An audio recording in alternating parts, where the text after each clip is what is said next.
إن الأبرار لفي نعيم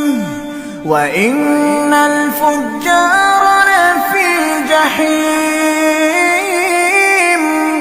يصلونها يوم الدين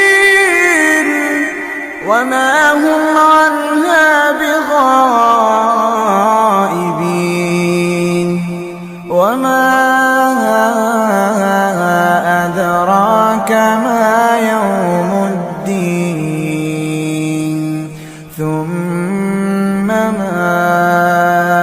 أدراك ما يوم الدين